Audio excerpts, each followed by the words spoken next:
بسم الله الرحمن الرحیم. به نام حضرت دوست که هرچه هست از اوست و سپاس و ثنای بی حد بر آستان صفات بی همتای احدیت که در کمال رأفت و در نهایت عطوفت رخصت سخن گفتن بر بندگان خود عطا نمود و سلام و درود بر خاتم پیامبران محمد مصطفی صلی الله علیه و آله و سلم و بر یاران جان نثارش، اصحاب جلیل القدرش، ابو بکر و عمر و عثمان و علی و بقیه یارانش رضوان الله علیهم اجمعین و بر کسانی که تا روز قیامت به نحو احسن و خوبی از اینها تبعیت و پیروی کنند. سلام بر تو که خود را باور داری و سلام بر اندیشه توانای تو. عرض سلام و شادباش دارم خدمت شما عزیزانی که با دستان مهربانتان مأمنی میسازید سرشار از اخلاص، شما برگزیدگانی که در کلاس ایثار درس سخاوت میدهید، شما نازنینانی که سعادتمندان دنیا و آخرتید و شما خوبانی که انسانیت را تفسیر می کنید و در صحیفه دلهایتان وفاداری و از خودگذشتگی را رقم زده اید. بار دیگر هم مهمان خانه های شما هستیم با برنامه منهاج و سنه، برنامه‌ای که از کتاب منهاج السنه شیخ الاسلام ابن تیمیه رحمه الله برگرفته شده و ادعاهای جعلی و دروغینی که علامه حلی در کتاب منهاج الکرامه در رابطه با اثبات ائمه اثنا عشر و فضیلت آنها آورده شده و پاسخ دندان شکنی که ابن تیمیه رحمه الله به اون داده در این برنامه مطرح میکنیم تا باشد که حقیقت بر همگان آشکار شود. حقیقت کتاب منهاج السنه کتابی است که در طول تاریخ از روزی که نگاشته شده تا الان هیچ شیعه‌ای نتونست جوابهای شیخ الاسلام ابن تیمیه را بدهد و اگرچه به زعم خودشان جواب بوده اما در واقع سخنان واهی بوده که به خور بینندگانشون یا کسانی که پیرو آنها بودن دادن. در این قسمت هم ادامه موضوع هفته گذشته رو میریم و با جناب استاد کارشناس برنامه محترم جناب استاد شیخ عبدالقدوس دهقان در خدمت شما بینندگان هستیم. سلام دارم خدمت جناب استاد. الحمد لله رب العالمین والعاقبة للمتقین والصلاة والسلام علی نبینا محمد و علی آله و صحبه اجمعین. منم در آغاز این برنامه عرض ادب و سلام دارم خدمت شما جناب آقای طاهری و همچنین شما بینندگان عزیز و ارجمند. السلام علیکم و رحمت الله و برکاته و امیدوار هستم که الله متعال آنچه را که موجب رضایتش هست و برای ما موجب ثواب هست و سعادت در دنیا و آخرت انشاءالله به ما توفیق بدهد که خدمت بینندگان عرض بکنیم و به همگی ما انشاءالله توفیق عمل عنایت بفرمایید. آمین. همونجور که بینندگان عزیز و همه کسانی که این برنامه را از قسمت‌های قبل دیدن شاهد هستند و همچنین در رابطه با فضیلت و امامت سبتین حسنین رضی الله عنهما هفته گذشته موضوعاتی بحث شد و اما آخر به ضیق وقت کشید و نتونستیم بیشتر توضیح بدیم و همونطور که به اعتراف آیت الله محسنی اعتراف کرد که واقعا فضائلی که در کتب اهل سنت بیشتر و قوی‌تر نسبت به احادیثی که در کتب شیعه هست، چه در رابطه با فضائل حسنین و چه در رابطه با فضائلی که در رابطه با کتب شیعه هست همشون ضعیفه و در رابطه با اثبات ائمه شون که علامه حلی آورده بود و جناب استاد از کتاب بحرالانوار آوردن باز هم مرآت العقول اونها را تضعیف کرده بود. و اما این هفته که باز هم ادامه مبحث گذشته هست و در رابطه با حسنین بحث خواهیم داشت. جناب استاد یک به نظر من بحث جنجال برانگیزی هست که شیعه تا حالا نتونسته خودش رو قانع کنه، نه خودش رو تونسته قانع کنه نه پیروان خودش رو، که حالا کسانی هستن که بدون حالا فکر و عقل و تأمل و خرد دارن از اون پیروی میکنن. در رابطه با صلح سیدنا حسن و معاویه رضی الله عنهما هست که شیعه موقفش در این رابطه چیست و چرا سیدنا حسن صلح کرد و اگر واقعا خلافت حق منصوصه اون از جانب خدا بود چرا دست از این کشید، در صورتی که پیامبر صلی الله علیه و سلم در وقتی که در مکه بودن و هیچ کس و یار و یاوری نداشتن، فقط عمویش ابو طالب حامیش بود اما همدینش نبود، حامیش بود، گفت که دست از این کار بکش، یعنی به قریش گفتن دست از این کار بکش، ما اگر هر چی خواسته باشی به تو میدیم، بهترین دختر، بهترین مقام، بهترین منصب را به تو میدیم، تو دست از این کارت بکش. پیامبر صلی الله علیه و در جواب اونها گفت اگر خورشید را در دست راستم و ماه را در دست چپم قرار دهید من از این کارم و از این امرم دست نمیکشم. چرا خیلی راحت با آنکه سیدنا حسن طرفداران زیادی داشت دست کشید، خلافت را به سیدنا معاویه واگذار کرد و صلح نمود و موقف شیعه در این رابطه چیست؟ حقیقتی که وجود دارد این است که علامه حلی در کتاب خودشون که منهاج الکرامه فی معرفت الامامه هست، عنوان این کتاب، میخواسته که ثابت بکنه فضایل ائمه رو که اونها رو به عنوان ائمه منصوص و مشخص شده از جانب الله متعال میدونن. اما متاسفانه وقتی که وارد کتاب میشویم، مطالب کتاب منهاج الکرامه رو ما بررسی میکنیم، وقتی که اینها رو با معیار شرع و عقل میسنجیم میبینیم که نتونسته که نه تنها امامت اونها رو ثابت بکنه، بلکه بسیاری از موارد و دلایلی که آنها را به عنوان دلایل امامت یا دلایل فضیلت این بزرگواران ذکر کرده، نه دلالت بر امامتشون داره و نه دلالت بر فضیلتشون. درست. یعنی نه از نظر عقلی این موارد، بسیار از این موارد می شود دلیل امامت باشند یا دلیل فضیلت باشند، و نه هم از نظر شرع، نه عقل و نه شرع، در واقع عقل و نقل در واقع این موارد نمیتونن دلیل بر اثبات امامتی منصوصه از جانب الله متعال باشند.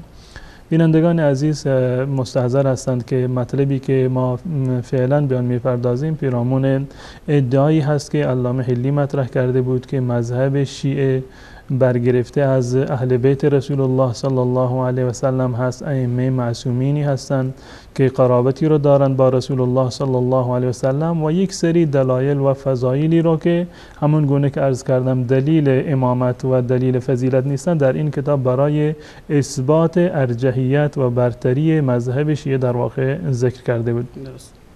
من در هفته گذشته این نکته رو عرض کردم که دلایل فضیلت و مناقب اهل بیت رسول الله صلی الله علیه و سلم با سندهای صحیح در کتاب اهل سنت و الجماعت هست، بدون هیچ گونه مجامله، بدون هیچ گونه مدارای اهل سنت و الجماعت بر اساس ایمان خودشون، بر اساس اعتقاد خودشون فضایل این بزرگواران را در کتاب خودشون نسل در نسل در کتابها نوشتند و نقل کردند و نام این بزرگواران را در میان خانواده های خودشون زنده کردند.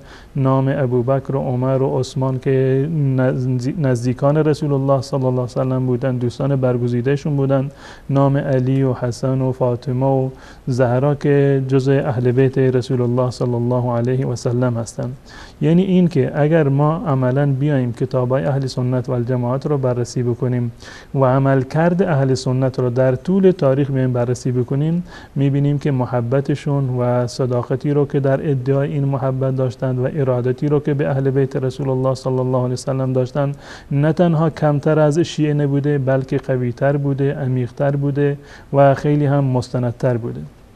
درباره ادعایی که علامه حلی کرده بود که شیعه مذهب خودشون رو از ائمه اهل بیت میگیره، اولین نفرش حضرت علی رضی الله تعالی عنه که ما قبلا اینو بررسی کرده بودیم قبل از ماه مبارک رمضان، و بعد از ماه مبارک رمضان ما درباره دلایل امامتی که آورده بودند برای اثبات امامت حسنین و سبتین و نواهای رسول الله صلی الله علیه وسلم، من در جلسه قبل مطالبی رو عرض کردم که متاسفانه دلیلی برای اثبات امامتشون حتی در کتابهای شیعه و حتی در صحیح ترین کتابشون بنابر اعتراف بزرگان و حدیث شناسان و محدثین شیعه حدیث صحیح در واقع وجود نداره. علامه ابن تیمیه رحمت الله علیه در ادعای این هلی که این مطلب را ادعا کرده بود که وکان ولداه سبط رسول الله صلی الله علیه و سلم سیدا شباب اهل الجنة امامین بنص النبی صلی الله علیه و سلم.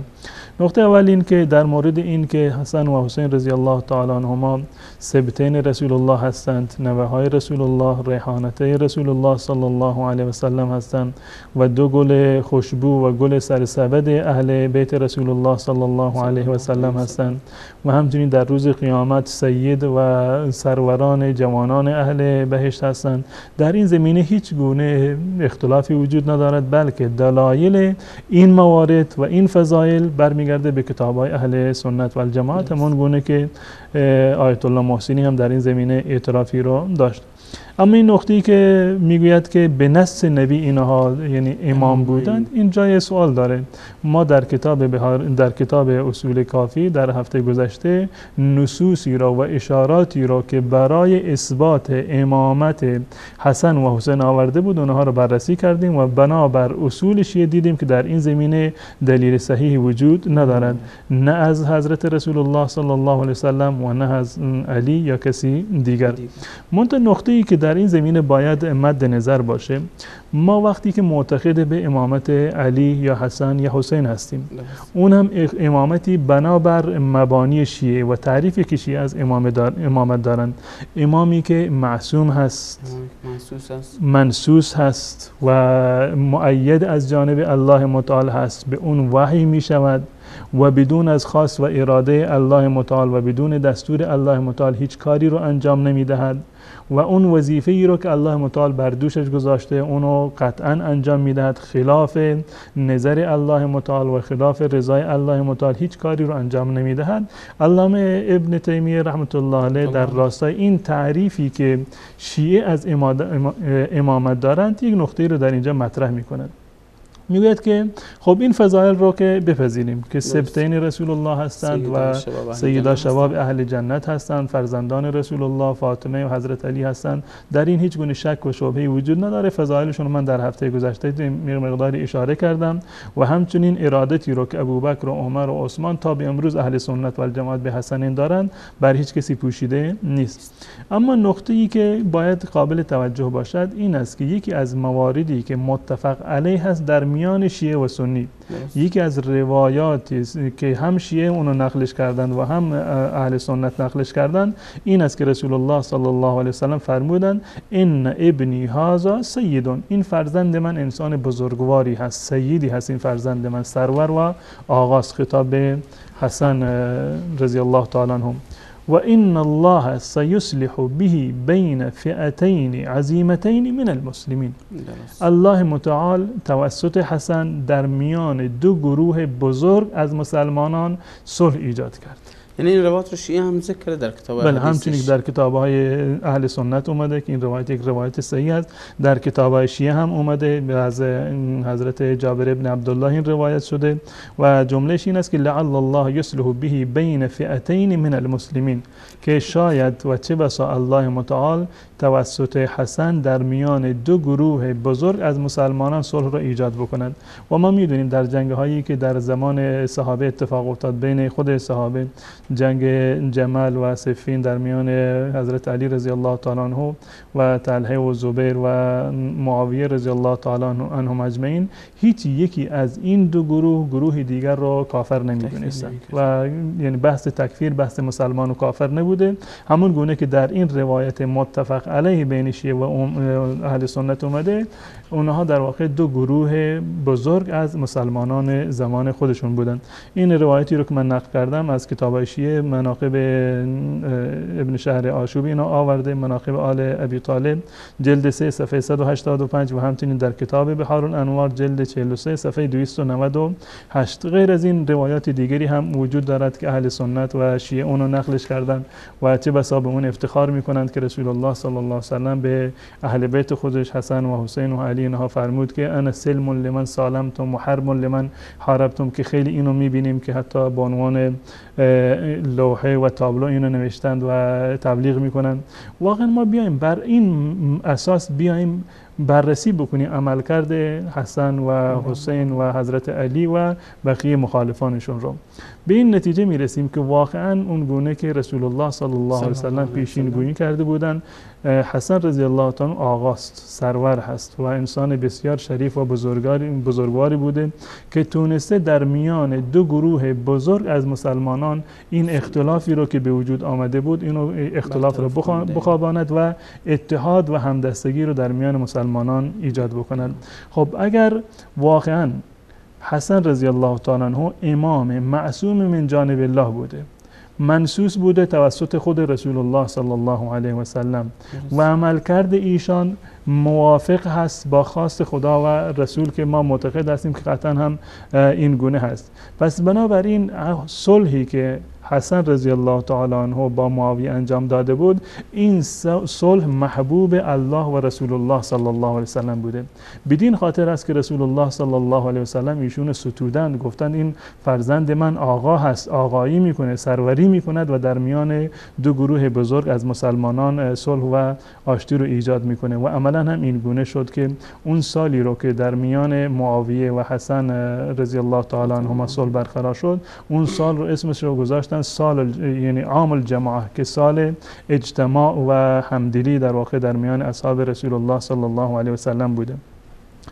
اکنون اگر شیعه واقعا معتقد هست که حسن امام من جانب الله هست، معصوم هست، مؤید از جانب الله متعال هست، پس بنابراین این عملی رو که انجام داده باید مورد رضایت شیعه قرار بگیره. اما متاسفانه ما میبینیم که این عمل نه در زمان خود حسن رضی الله تعالی عنه و نه در زمان امروز، در طول تاریخ به هیچ عنوان اینو در واقع شیعه به این رضایت ندادند و اینو جز مناقب حضرت حسن رضی الله تعالی عنه ذکر نکردند. نه تنها جز مناقب ذکرش نکردن، بلکه جز در واقع مطالب حضرت حسن ذکرش کردن، جز کارهای اینو ذکرش کردن که کاش که حسن این کار رو انجام نمیداد و نتونستن تا به امروز هم اینو حل بکنن. در روایاتی شیعه فراوان وجود داره، در کتاب معرفت الرجال و همچنین در کتاب اختصاص شیخ مفید، مقاتل طالبین، بهار، خلاصه الاقوال حلی و بسیاری دیگر از کتابهای اهل تشیع که این نقطه رو ذکر کردن. زمانی که حسن رضی الله تعالی عنه با معاویه رفتن صلح کردند، یک فردی به نام سفیان ابن ابی لیلا اومد در محضر حسن رضی الله تعالی عنه که ایشون در خونه خودشون بودن و این گونه خطاب کردند به ایشون که السلام علیک یا مذل المؤمنین، سلام بر شما کسی که مسلمانان و مؤمنان را ذلیل و خوار کردید. یعنی در اون زمان هم معتقد بودند که حسن رضی الله تعالی عنه با این صلحی که کرده مسلمانان را خوار کرده. یعنی این که تشیع در طول تاریخ، زمانی که در زمان خود ائمه خودشون، در زمان علی، حسن و حسین تا به امروز هم که بوده، اگر یک منفعتی رو از ائمه داشتند، خب آمنا و سلمنا اون رو قبولش کردند. اما اگر در موردی خلاف نظر اونها بوده، خلاف منفعت و مصلحت اونها بوده، در واقع هیچ ابایی نداشتند این که خود امام معصوم رو هم در واقع رد بکنند. درباره فضائلی که درباره خلفای راشدین از حضرت علی رضی الله تعالی عنه هست، درباره وصلت ها و خویشاوندی های خانوادگی که در میان این بزرگواران، در میان اهل بیت و اصحاب رسول الله بوده، درباره نامه هایی که در میان اهل بیت رسول الله صلی الله علیه و سلم رواج داده، ابوبکر، عمر، عثمان، طلحه و همچنین عایشه و بقیه نامه هایی که وجود داشته، شیعه تا به امروز نیومده تایید بکنه، بلکه ائمه ما بزرگواران کارهای خوبی رو کردن، واقعا این محبت وجود داشته، اون واقعیت ها رو به هیچ عنوان نتونستن تا حالا بپذیرن. و یک چیزی که جناب استاد میخواستم بهش اشاره کنم به بینندگان عزیز، که من حقیقت یک حدیث رو که حالا اون بنان حدیث ذکر میکنن از ائمه معصومشون، البته امام جعفر صادق بقیه جزء بزرگواران هستن، اما از دیدگاه حسن معصوم نیستن، که میگن که خود به مخالف العامه ففیه الرشاد. من تعریف شیعه رو فقط در همین کلمه که اگر اونا حدیث میگن و حالا ما هم بالفرض محال اینا حدیث بپذیریم، واقعا کل تعریف شیعه در همینه. هر چیزی، چه در فقه و احکام، چه در عبادات، چه در بیام عقیده، در هر چی نگاه کنیم که هر کاری که اهل سنت کردن شیعه باید خلاف اونو بکنه. و منم از این تعجبم از کسانی که واقعا بحث وحدت رو پیش میکنن. حالا شیعه که بحث وحدت رو پیش میکنه تو ایران، در کشورهای دیگه به خاطر مسائل خودشه، اما اونهایی که سنی هستن و خودشون رو سنی مینامن و بحث وحدت رو پیش میکنن، با اینکه پیامبر صلی الله علیه و سلم فرمودن که این فرزند من سید است و بین دو گروه از مسلمان، گروه بزرگ فئتین عظیمتین صلح ایجاد میکنه، در کتاب‌های شیعه هم هست. بازم میبینیم که خود شیعیان واقعی اون زمان که به مراتب یک سفیان ابن ابی لیلا که شما ذکر کردین به مراتب از شیعیان امروزی به تعبیر خودشون بهتره، اون به معصوم میگه یا مذل المؤمنین. وای به حال شیعیانی که امروزی هستن دیگه در این رابطه چی خواهند گفت که صلح کرده و امام و خلافت رو کلا تعبیر به سیدنا معاویه رضی الله عنه.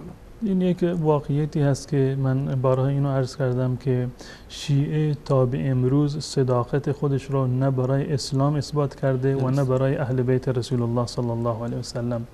ببینیم خطبه هایی رو که حضرت علی رضی الله تعالی عنه در نهج البلاغه دارند، ببینیم گلایه هایی رو که حضرت حسن، حسین و زین العابدین و بقیه ائمه شیعه از شیعیان دوران خودشون دارند. تمام اینها بیانگر این هست که شیعه در طول تاریخ نتونستند که صداقت خودشون رو و نیکخواهی و خیراندیشی خودشون رو نه برای اسلام ثابت بکنند و نه برای اهل بیت رسول الله صلی الله علیه و سلم. و یکی از موارد همین موارد صلح حسن با معاویه رضی الله تعالی عنه است. وقتی که ما میبینیم که این صلح اتفاق افتاده، از دو حالت واقعا خالی نیست. یا این که معتقد باشیم که حسن، امام حسن رضی الله تعالی عنه امامی هست، معصوم هست من جانب الله و هیچ کاری رو بدون خواست و اراده و دستور الله متعال انجام نمیدهد، پس بنابراین کاری رو که انجام داده کار ممدوحی هست، باید مورد ستایش قرار بگیره. تمام مردم باید بیان بپذیرند اینو، نه اینکه برخی بیان مانند سفیان ابن ابی لیلا بیان به حسن رضی الله تعالی عنه بگن که مدل المؤمنین، شما مسلمانان رو به خاک سیاه نشوندید و ذلیل کردید. یا مثلا افراد دیگر مانند حتی مختار ثقفی مثلا بیان پیشنهاد بده به عموی خودش که حسن رو بگیرند و ببرن تحویل معاویه بدن تا اینکه باجی رو از معاویه و در واقع چیزی رو دریافت بکنن. شیعیان اون زمان اومدن تا این اندازه به بزرگواران خودشون در واقع اهانت کردن. اگر امام حسن امام معصوم بوده از جانب الله متعال، پس بنابراین بدین معنی هست که اعمالش اعمال معصومی هستند، یعنی اعمالش اشتباه نیست.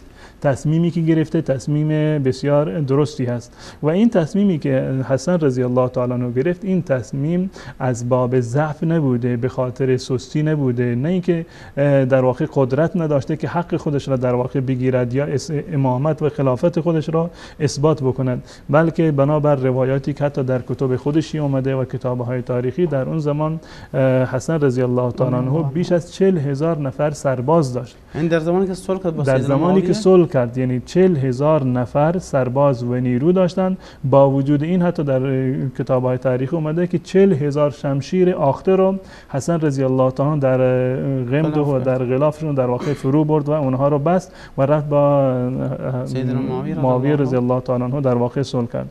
الان سوال اینجا هست، اگر واقعا امام حسن امام معصوم هست، پس ما باید بگیم که آمنا و سلمنا. و اون چیزی رو که حسن رضی الله تعالی به معاویه داد چی بود؟ مال دنیایی که نبود و موارد دیگری که قابل در واقع نزاع باشه، چیزی دیگر بر چیزی مورد دیگر نزاعی نداشتن. بحث فقط بحث امامت بود و بحث خلافت بود و بحث جانشینی حضرت علی رضی الله تعالی عنه بود. گرچه اختلافی که حضرت معاویه رضی الله تعالی عنه با علی رضی الله تعالی عنه داشت بر روی خلافت و جانشینی رسول الله صلی الله علیه و سلم نبود، بحث بر روی خونخواهی حضرت عثمان رضی الله تعالی عنه بود. و اگر این اتفاق می افتاد، یعنی در زمان حضرت علی رضی الله تعالی عنه علی میتونست که اون شورشیانی رو که در سپاهیان ایشان اومده بودند و خودشون جا زده بودند و عملاً آشوبگران واقعی اونها بودند، عاملان قتل عثمان اونها بودند، اگر علی میتوانست که این افراد را تفکیک بکند و از صف خودش جدا بکند و اینها رو بگیرد و قصاص بکند، قطعاً چنین اختلافی پیش نمی آمد و معاویه هم می اومد با علی رضی الله تعالی عنه در واقع صلح میکرد و بیعتی رو انجام میداد. اما بعد از این که بوده، وقتی که حسن رضی الله تعالی عنه به عنوان امام معصوم از جانب الله تایید شده که امامت حق ایشون هست، حتی در روایتی هست که در بهار انوار این روایات رو ذکر کرده که حسن رضی الله تعالی میگه که اگر این حق که من با معاویه فعلا اختلاف داریم، اگر حق معاویه هست که خب حقش هست، حقش رو تا از من طلب میکنه، حرفی نیست، حق خودش مال معاویه هست. این یک صورت. و اگر حق من هست و من اولاترم بی حق، من حق خودم رو دادم به معاویه و این مسئله صلح بود. و حتی حضرت حسن رضی الله تعالی عنه در واقع بنابر روایاتی که من بارها در این برنامه و برنامه‌های دیگر اینو نشان دادند که حسن رضی الله تعالی عنه اون امامت و خلافت و جانشینی حضرت علی رضی الله تعالی عنه دو دستی تقدیم کرد به معاویه و هم حسن بیعت کرد با معاویه و هم حسین بیعت کرد و تمام اهل بیت اومدن بیعت کردن با معاویه. نه تنها این که بیعت کردن بلکه خلافت ایشون رو کاملا قبول کردن و در تاریخ نه شیعه و نه سنی ثبت نشده که حضرت حسن یا حسین رضی الله تعالی عنهما یا یکی دیگر از خاندان رسول الله صلی الله علیه و سلم در زمان فرمانروایی معاویه اومده باشند و خلافی را انجام داده باشند و ادعای مثلا حقی کرده باشند یا یک نوع معارضه ای را، انقلابی را یا مخالفتی را کرده باشند با معاویه رضی الله تعالی عنه. بعد از این صلح کاملا تمام جریانات در واقع خوابید و کاملا مسلمانان متحد شدند. این نقطه‌ای که می‌خواستم عرض بکنم، نقطه اول این که یا حسن معصوم هست پس بنابراین کارش درست بوده و اون چیزی رو که به معاویه تحویل داده خلافت و امامت بوده، گرچه ما تصور بکنیم حداقلش این است که خلافت ظاهری رو داده.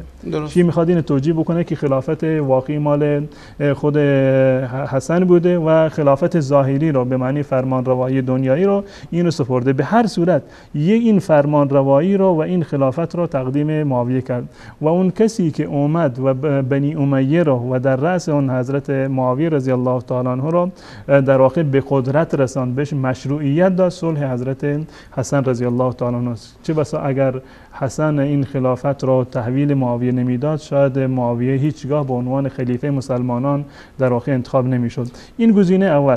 اگر گزینه دوم هست، یعنی اول این که یا حسن معصوم هست پس بنابراین کارش درست است و اگر فرض بکنیم که این معصوم هست کاری رو خلاف دستور خدا انجام داده، کاری رو که نباید انجام میداد اومده انجام داده، به خلاف دستور خدا، به خلاف رضایت خدا اومده با یک سلطان جائر، با یک طاغوت و با یک ستمکار اومده نه تنها بیعت کرده بلکه خلافت مسلمانان رو تحویل چنین شخصی داده. در این صورت خلافت امامت خودش ساقط میشه. درست. در جالب توجه اینجا است که شیعه میگه اگر کسی امامت ائمه را، اگر کسی امامت ائمه شیعه را حتی یک نفری از این ائمه را قبول نکند کافر هست. این اگر از 12 تا هم مهدی موهوم و کالعدم امامت اون رو هم قبول نکنه کافر هست. کافر است. هر چی میخواد 6 امامی باشه، 10 امامی باشه، 9 امامی باشه. اگر کسی به خاطر قبول نکردن امامت یا تردد در امامت یکی از این ائمه 12گانه کافر شده باشد،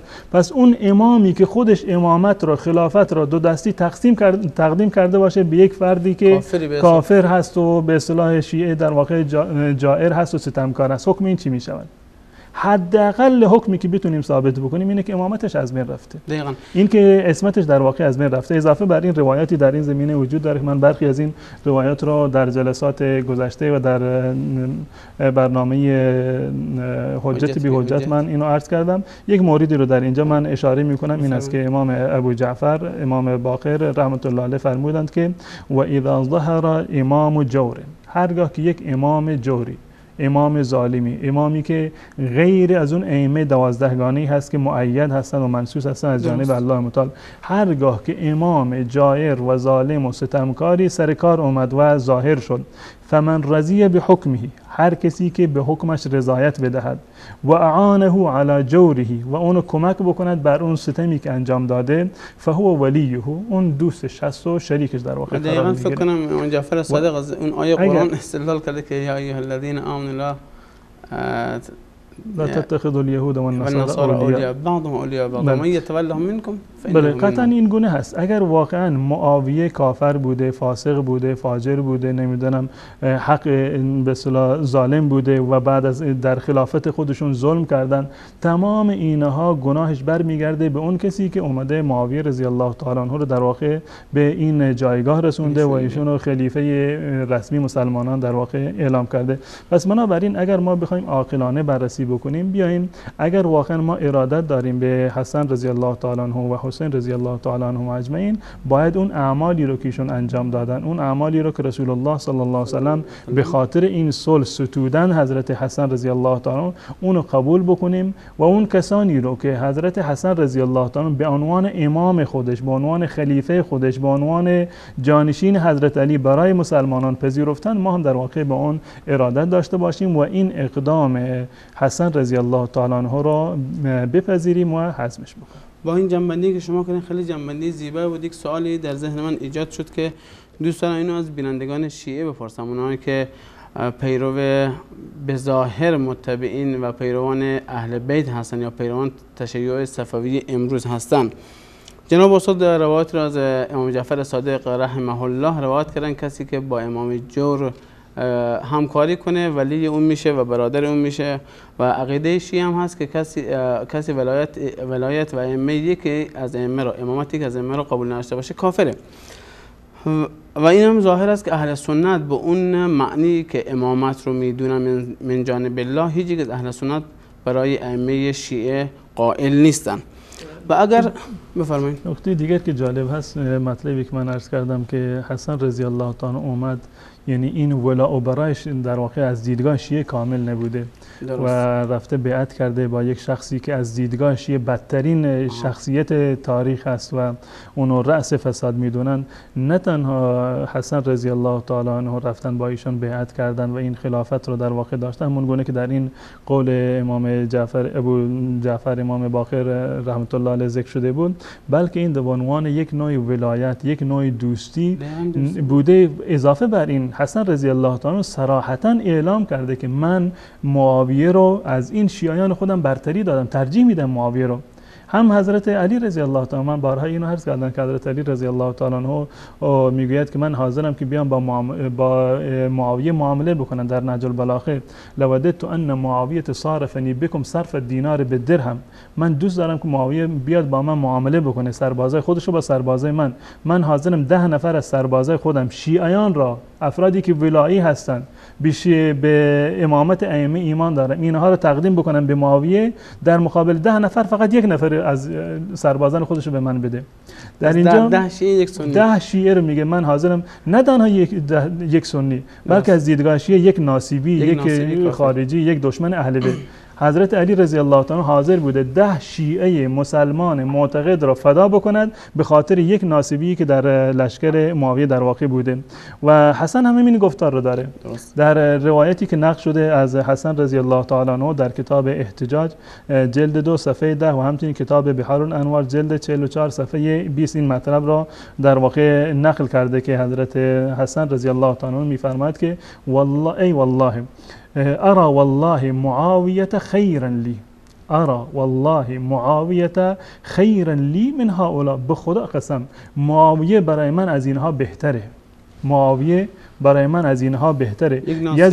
یزعمون انهم لی شیعه، ادعا دارند که شیعه منند، پیروان من هستند. ابتغوا قتلی، اومدند که منو قتل بکنند، که اومدند با در واقع کلنگی و توری زدند به پای ایشون و زخمی کردند ایشون. و وقتی که ایشون منتقل کردند به مدائن در زمانی که مسعود عموی مختار ثقفی در اونجا در واقع والی بود، مختار ثقفی اومد بگیریم حسن را که زخمی هست، ببینیم 2 دستی ببریم تقدیم معاویه بکنیم. این اشاره میکنه حضرت حسن رضی الله تعالی ابتغوا قتلی و انتهبوا ثقلی، اومدن اموال منو ثقل بردند، یعنی حتی همون جانماز زیرا که سرش نشسته بود اومدن شیعه ها اینو از زیرش در واقع بیرون بردن که تو اومدی به تشیع خیانت کردی، تو به مسلمانان خیانت کردی، مسلمانان را تو به خاک سیاه نشاندی و ذلیل کردی. و این مطلب ادامه داره. حسن رضی الله تعالی عنه میگه که والله لئن آخذ من معاویه ما احقن به دمی، به خدا قسم اگر من بتونم که پیش معاویه فقط این اندازه عهد و پیمان بگیرم که خون خودم را حفظ بکنم، جان خودم را نگه بکنم، و اومن به فی اهلی و اهل خانواده من در امن و امانیت باشند، خیر من ان یقتلونی، بهتر از این است که شیعه ها در واقع مرا بکشند. این روایت از روایت دیگری در این زمینه هست از تمام ائمه شیعه، چنین روایاتی شبیه شبیه به این در واقع نقل شده و این دلیل بر عدم صداقت و بر عدم اعتمادی هست که شیعیان در واقع هیچ وقت صداقت خودشون رو نه به اسلام ثابت کردن و نه به ائمه اهل بیت. خب جناب استاد، جنبندی که پیشتر کردم خیلی برای من زیبا بود. از بینندگان شیعه خواستم بپرسم که اگر به سرگذشت و داستان و زندگی پیامبران پیشین برگردین، از نوح گرفته تا حضرت یحیی و عیسی و همچنین خاتم پیامبران صلی الله علیه و آله و سلم و علیهم اجمعین، وقتی که زندگی اونها رو بررسی میکنیم میبینیم که وقتی که اونها به نبوت رسیدن، خداوند اونها رو نبی و رسول کرد، هیچ کدوم از کارشون باز نیامدن و دست نکشیدن، با اینکه دشمن داشتن، حتی پیامبران کشته شدن. در یک روز چندین پیامبر، به نسبت که در آیات صریح قرآنه که در یک روز چندین پیامبر را میکشتن. اصلا قتل پیامبران جز عادات بنی اسرائیل بود، اونا از کارشون دست نکشیدن. و من این سوال از بینندگان شیعه دارم که ائمه‌ای که منصوص من جانب الله هستن، خداوند اونها رو تعیین کرده برای بشریت بعد از پیامبر و برتر هستن از همه پیامبران جز محمد مصطفی صلی الله علیه و سلم، چگونه این نوع ولی و وصیی که جانشین پیامبر خلافت رو تسلیم کرد، حکومت رو تسلیم کرد به معاویه‌ای که از دیدگاه شیعه ناصبی کافره، و همچنین بقیه از حسین گرفته تا امام حسن عسکری و اون این که فرار کرد رفت تو سرداب رفت، همشون یک دقیقه حکومت نکردن و در تقیه زندگی کردن. اگر واقعا منصوص من جانب الله بود، باید مثل بقیه پیامبران اون حرفشون رو میرسوندن، اگرش هم کشته میشدن در راه خدا، باید اون حرفشون رو میرسوندن، حتی ولو یک دقیقه کشته میشدن، در همون دقیقه اول کشته میشدن که یک روزم حکومت نمیکنه، اما حداقل خونشون مثل حسین پابرجا میمون که الان 24 ساعت دیگه غم زنی و این کارا میکنن که به خاطر حسین کشته شده. از این ور میگن که پیامبر بشارتشو داده، از این ور باز خودشونو میزنن. حالا ما نه به تقدیر خدا راضی نبودن، یا حالا این شادی یا ناراحتی. نقطه دیگری که واقعا جای تأمل هست و یعنی جای این داره که شیعه به این بیاندیشه، همین اعتقاد خودشون رو با اینکه عقل رو یکی از اصول مذهب خودشون میدونن، بیان یک کمی عاقلانه به این قضیه بررسی بکنند و این امامت رو که منصوص من جانب الله میدونند اینو با عقل خودشون یه مقدار حلاجی بکنند. شیعه معتقد هست که امامت ائمه 12 گانه منصوص است از جانب الله متعال، به دستور الله متعال و در لوح مکتوبی که لوح جابر هست. این نقل شده به رسول الله صلی الله علیه و سلم و رسول الله صلی الله علیه و سلم عملا این ابلاغ کردند ولایت و خلافت حضرت علی رضی الله تعالی عنه را به مردم و به پیروان خودش و به صحابه در غدیر خم، در آخرین روزهای زندگیش، در حادثه دار و در حادثه در واقع نیابت ایشان در جنگ تبوک در واقع و موارد دیگری که اتفاق افتاده، معتقد هستند که بله این امامت یک امامت منصوصی هست از جانب الله متعال. یعنی همون گونه که الله متعال پیامبران خودش را برمیگزیند، الله متعال ائمه را هم برگزیده. انسان حق انتخاب رو نداره که کی امام بشه کی امام نشه، همون گونه که حق انتخاب پیامبر رو نداره.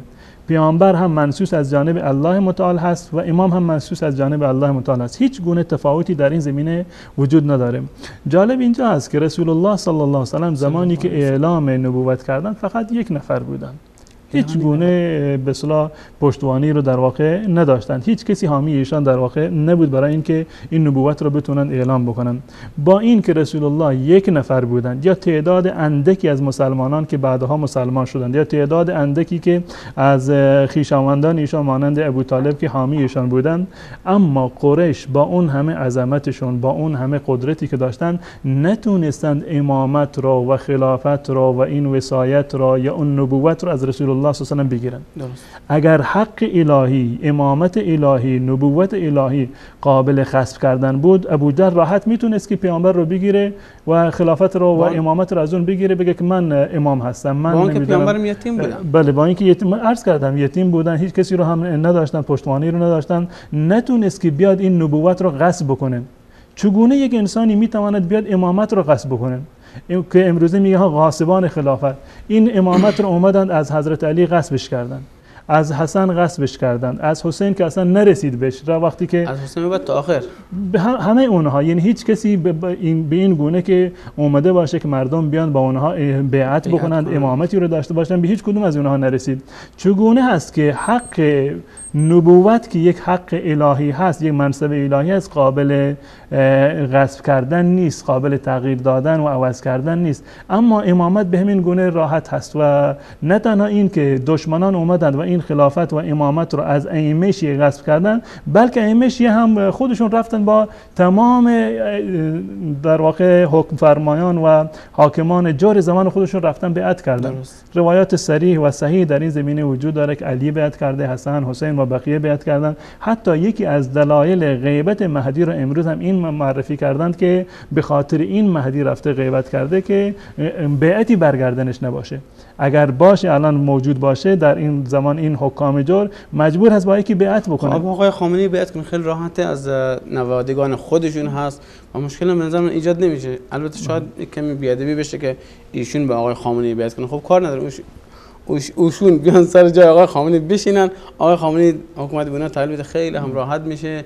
بعد میتونن بیان برن کشورهای دنیا رو بگیرن. اون 313 نفری که در کتاباشون اسمشون با اسم آبا و اجدادشون اومده اونها بیان و مکه و مدینه و همونجا تصرف کنن. واقعیت این است که این امامتی که شیعه تعریف میکنند نه با عقل سازگاری دارد و نه با نقل. و اما سوال دیگه‌ای و همچنین عین عبارتی که آقای هلی در کتاب منهاج الکرامه آورده، حالا دقیقا نمیدونم آقای هلی تاریخ نخونده بوده یا خونده بوده، میخواسته سر شیعان را گول بماله، به تعبیر امروزی گول بماله، که گفته و جاهدا فی الله حق جهاد حتی قتلا، در راه خدا و جاهدا یعنی حسن و حسین هر دو جهاد کردن در راه خدا، حق جهاد یعنی حق جهاد ادا کردن، اون چیزی که حقش بود ادا کردن، حتی قتلا، تا هر دو در راه خدا کشته شدن. نظر شما در این رابطه و جواب شما جناب استاد چیست؟ اینم در واقع این یکی از مطالبی هست که با تاریخ این بزرگواران هیچ گونه سازگاری رو نداره، با این تعبیری که آقای هلی در واقع کرده. ما در مورد این که حسن و حسین جز بزرگان صحابه بودند، جز بزرگان اهل بیت رسول الله بودند، جز اهل کسا بودند، جز اهل مباهله بودند، در این هیچ گونه شک و تردیدی نداریم. روایات صحیح ما داریم، اینا جز فضایل اهل بیت رسول الله و حسن و حسین هستند، همون گونه که من بارها عرض کردم فضایل و مناقب حسن و حسین و دیگر اهل بیت رسول الله صلی الله علیه و سلم رو اگر صحیحش را می‌خواهید مراجعه بکنید به کتاب‌های اهل سنت و الجماعت. اما وقتی که به کتاب‌های شیعه برمیگردیم، کتابی مانند منهاج الکرامه که برای اثبات امامت ائمه اومده، وقتی که انسان میخواد که اقامه حجه بکند برای یک فرد مخالف، برای یک فرد ناصبی، یک فرد خارجی، باید دقیق ترین مطالب رو ذکر بکنه، صریح ترین روایات رو باید ذکر بکنه، قوی ترین دلایل خودش رو باید ذکر بکنه. اما دلایلی که آورده این دلایلی هستن که منگونه که من قبلا عرض کردم، نه دلیل بر امامت هستن بسیاری از اینها و نه دلیل بر فضیلت. در این که حسن و حسین جهاد کردن ما هیچ گونه شک و شبهه‌ای رو نداریم، اما حسن و حسین در کنار رسول الله صلی الله علیه و سلم جهاد نکردند. اگر منظورش این است که در زمان رسول الله جهاد کردند، چون این جهادی رو نکردند، بلکه افراد دیگری بودند مانند ابوبکر و عمر و عثمان و علی و طلحه و زبیر و بقیه کسانی که در کنار رسول الله صلی الله علیه و سلم جهاد کردند. پس بنابراین در این جهاد هم رکاب بودن با رسول الله صلی الله علیه و سلم این بزرگواران مقدم هستند بر حسن و حسین. پس این اگه خواسته باشه شیعه از این اصلاح کنه که حسن و حسین در رکاب پیامبر صلی الله علیه و سلم جهاد کردن، این جزء فضایل اونها هست. چون چیزی وجود نداره، امکان نداره، زیرا که در زمان رسول الله صلی الله علیه و سلم حضرت حسن و حسین، یکیشون حسن متولد سال 3 هجری و حسین متولد سال 4 هجری هست، یعنی موقعیتی برایشون پیش نیومده که بروند و جهاد بکنند. این یک نکته. و اگر جهادی کردند که قطعا جهاد کردند، ما معتقدیم جهاد کردند، این در زمان ائمه دیگر بوده، خصوصا در زمان حضرت عثمان رضی الله تعالی و تحت فرماندهی و تحت حکومت و خلافت حضرت عثمان رضی الله تعالی عنه. اگر جهاد کردن زیر چتر و زیر لوای حضرت عثمان رضی الله تعالی عنه که برای فتح آفریقای، فتح مازندران مثلا حضرت حسین رضی الله تعالی بوده، اگر جهاد کردن فضیلتی برای حسن و حسین هست، پس این فضیلتی برای اون کسی هست که این لوا رو منعقد کرده، اون کسی که این پرچم رو بسته. امیر اونها. بله اگر واقعا برای سرباز فضیلتی هست که جهاد کرده، خب امیرشون مقدم تر هست در این جهاد. و اضافه بر اون خلیفه‌ای که دستور به جهاد داده، مقدمات جهاد رو فراهم کرده و این لشکر رو تدارک دیده، اون در واقع فضیلت برتر و بالاتری دارد. و جهادی رو که حسن و حسین رضی الله تعالی عنهما کردن در زمان حضرت عثمان رضی الله تعالی عنه بوده و در زمان حضرت علی رضی الله تعالی عنه این اتفاق افتاده. اما اگر منظور این باشه که اینها در زمان خودشون جهاد کردن، هیچ جهادی رو در زمان خلافت و ولایت علی، حسن و حسین در زمان امامت خودشون به تعبیر شیعه در امان زمان امامتشون هیچ گونه جهادی رو نه حسن انجام داده و نه حسین. در هیچ جای تاریخ نیومده که حسن رضی الله تعالی با اینکه 40,000 حداقل 40,000 نفر نیرو داشته اومده باشه با معاویه و با کسی دیگر جنگ کرده باشه. فضیلتی که برای حسن ثابت هست این است که رفته با معاویه صلح کرده، نه اینکه جنگی رو انجام داده باشه. و این صلح رو هم من قبلا عرض کردم که شیعه چه موقفی رو گرفتن در برابر حسن رضی الله تعالی عنه که ایشون مذل المؤمنین، رسوا کننده مؤمنان در واقع لقب دادن. به خاطر می‌بینیم که امروزه نام چندان زیادی در حسن در واقع کارنامه عملی حضرت حسن رضی الله تعالی شیعه ذکر نمی‌کنن. در مقابل حسین رضی الله تعالی این همه مثلا جهادی رو کردن. خب ما بیایم مقایسه بکنیم در میان حسن و حسین از نظر فضیلت و برتری. حسن رضی الله تعالی عنه برتره، هیچ گونه شکی وجود نداره که امام قبل از حسین هست و برتر هست و حسین رضی الله عنه امام بعدی هست. دو تا عمل انجام دادند این دو تا صحابی بزرگوار رسول الله و فرزندان رسول الله صلی الله علیه و سلم. از دیدگاه شیعه هر دو تا مؤید من جانب الله هستند، هر دو تاشون معصوم هستند. اگر حسن رفته صلح کرده به دستور خدا صلح کرده، اگر حسین رفته جهاد کرده به دستور الله متعال جهاد کرده. پس بنابراین هر دو تاشون چیکار هست؟ در یک واجب الاتباع هستند و هر دوتا افتخار برایشون. به همون اندازه که شهادت برای حسین افتخار در کربلا، صلح با معاویه برای حسن رضی الله تعالی عنه یک افتخار بزرگی است، زیرا که به دستور خدا این انجام داده. چرا شیعه برای شهادت حسین میآیند این همه تبلیغات میکنند، این همه هزینه میکنند، این همه در واقع مراسم میگیرند، اما برای صلح حسن رضی الله تعالی عنه هیچ کاری رو انجام نمیدن؟ در صورتی که همونجا شما ذکر کردین که در کتاب اهل سنت اومده که بین دو گروه بزرگ مسلمان ها صلح ایجاد میکنه، در کتاب شیعه هم اومده. بله، اگر قرار بود هفته وحدتی باشه، اگر قرار بود زمانی برای تقریب باشه، دهه وحدتی باشه، این باید زمان صلح معاویه با حسن میشد. واقعا بهترین وحدت بوده که بعد از آن هیچ گونه اختلافی رخ نداده در میان حضرت معاویه و بین حسن و حسین رضی الله تعالی عنه. اگر قرار بر وحدت هست، بهترین معیارش، بهترین وقتش این هست. به همون گونه که شیعه به خاطر شهادت حسین رضی الله تعالی عنه ماتم گرفتند، باید به خاطر صلح حسن با معاویه باید شادی می‌کردند، زیرا هر دو تا عمل من جانب الله متعال بوده. پس بنابراین اگر منظور جهادشون در زمان رسول الله بوده که جهادی رو انجام ندادن در زمان رسول الله و در رکاب رسول الله، اگر منظور جهاد در زمان خلیفه سوم حضرت عثمان باشه، اگر فضیلتی هست، این فضیلت در مرحله اول برای فرماندهشون هست و در مرحله بعدی برای خلیفه وقت هست که چنین فضیلتی رو در واقع داشتند که جهادی رو انجام دادن. و همچنین در زمان حضرت علی رضی الله تعالی عنه در زمان خودشون هیچ گونه جهادی رو انجام ندادن.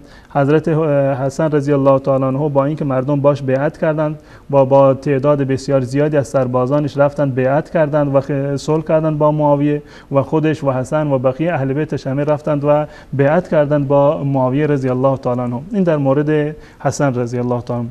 اما در مورد حسین رضی الله تعالی عنه ما هیچ گونه شک و تردیدی نداریم که ایشون شهید هستند. حضرت حسین رضی الله تعالی عنه این افتخار بزرگ رو خداوند متعال بهشون نصیب کرده که ایشون در واقع شهید شدن در دشت کربلا به خاطر اینکه ذلت رو قبول نکردن. طرف مقابل حسین رضی الله تعالی عنه ایشون رو دعوت کردند برای ذلت، برای اسارت. این از جایگاه فرزندان رسول الله صلی الله علیه و سلم با اون شرافت و کرامتی که داشتند، این واقعا بدور از واقعیت هست و بدور از تصور کردن هست. اما بیایم ببینیم جهاد حضرت حسین رضی الله تعالی عنه. اولا بعد از در واقع از دنیا رفتن و وفات معاویه رضی الله تعالی عنه به اتفاق شیعه و سنی حتی یک نفر نه شیعه و نه سنی به تعبیر اونها حتی یک نفری نیومده بود با حسین رضی الله تعالی عنه بیعت بکنه. بعد از اینکه حضرت حسن یا سیدنا حسن رضی الله عنه از دنیا رفتن، نه بعد از وفات حسن یا بعد از وفات معاویه رضی الله عنه، بعد از وفات هر دوتاشون ثابت نشده که نه کسی از اهل بیت رسول الله و نه از شیعه و نه از عموم مسلمانان اومده باشند با حضرت حسین رضی الله تعالی بیعت کرده باشند با عنوان این که ایشون خلیفه و جانشین حسن هست یا اینکه امام فعلی ما هست، چون این اتفاقی نیفتاده.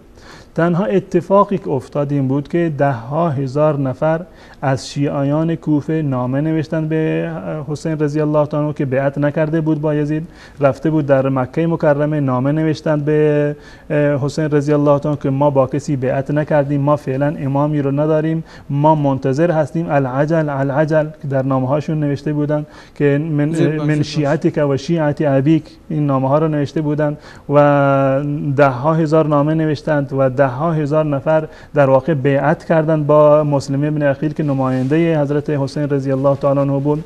پس بنابراین حسین رضی الله تعالی عنه قبل از رسیدن به کربلا و رسیدن به عراق هیچ گونه لشکری رو نداشته و قبل از آن تاریخ کسی با ایشان به عنوان خلیفه و نایب برادرش یا امام سوم کسی با ایشان بیعت نکرده بود. این یک مطلب دیگر این که از شیعیانی که حسین را دعوت کرده بودند حتی یک نفرشون بر وعده خودشون عمل نکردند.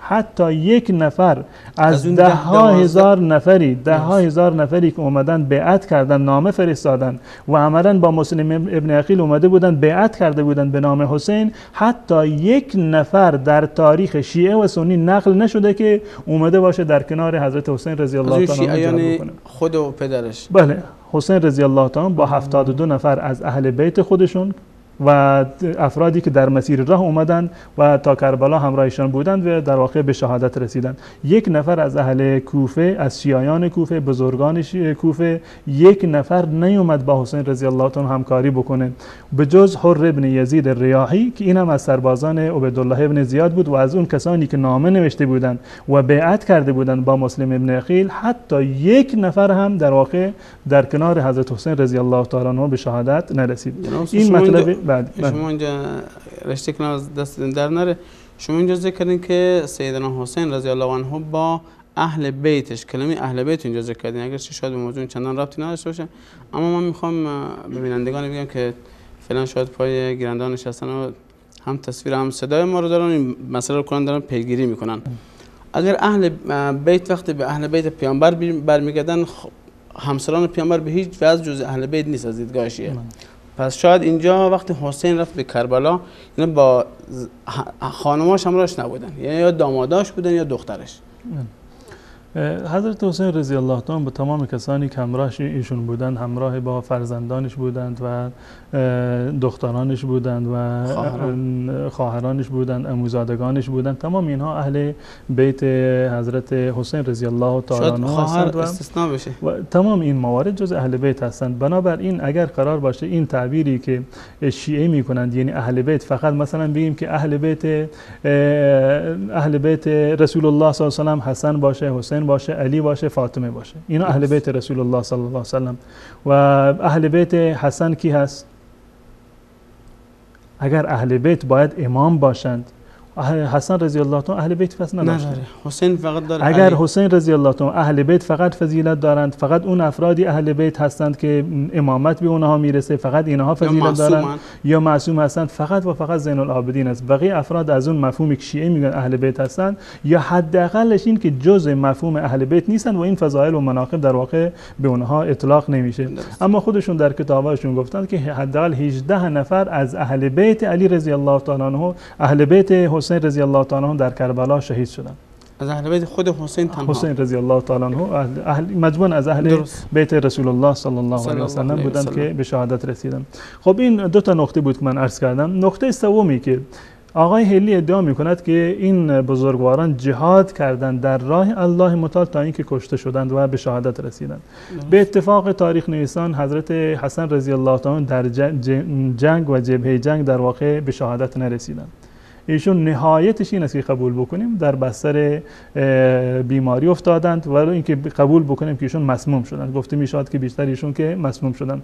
منتها در میدان جهاد در واقع که هلی میگه که وجاهد فی الله حق جهادی حتی قتل، چون این اتفاقی نیفتاده که حسن رضی الله عنه در میدان جهاد و معرکه به شهادت رسیده باشه.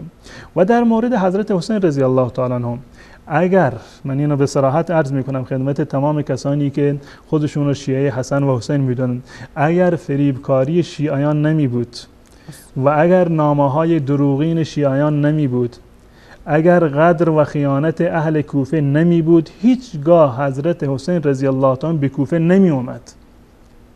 حضرت حسین با یک لشکر از مکه حرکت نکرد که برود با عبیدالله ابن زیاد جهاد بکند و جهادی رو در واقع انجام بدهد. با اهل خانواده خودشون بدون تجهیزات جنگی، فقط همون یک شمشیری که عادت عرب بوده که همیشه همراهش بوده، و رفت به دعوت اهل کوفه، شیعیان کوفه لبه گفت، به امید این که به خلافت برسد، به امید این که بتواند یک حکومت اسلامی رو در واقع تشکیل بدهد و از این انحرافی که پیش اومده بود این در واقع جلوگیری بکند.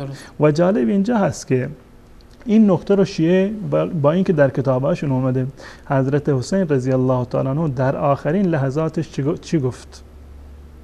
دقیقا همون چیزی رو که حضرت حسن رضی الله تعالی عنه زمانی که دیدن شیعیان هیچ کسی وفادار نبودند، قبلش نه شیعیان با حضرت علی وفاداری کردند و نه با حضرت حسن وفاداری کردند. حضرت حسن رضی الله تعالی همون گونه که من قبلا عرض کردم اشاره کرده بود به این مطلب که ارا والله معاویه خیرا لی من هؤلاء یزعمون انهم لی شیعه، به خدا قسم معاویه برای من بهتر هست از این شیعیانی که ادعا میکنن شیعه من هستن. دقیقاً در آخرین لحظات حضرت حسین رضی الله تعالی همین آرزو را کرد، گفت که بذارید من برم پیش یزید برای من از این شیعیانی که بنا دعوت کردن بهترن.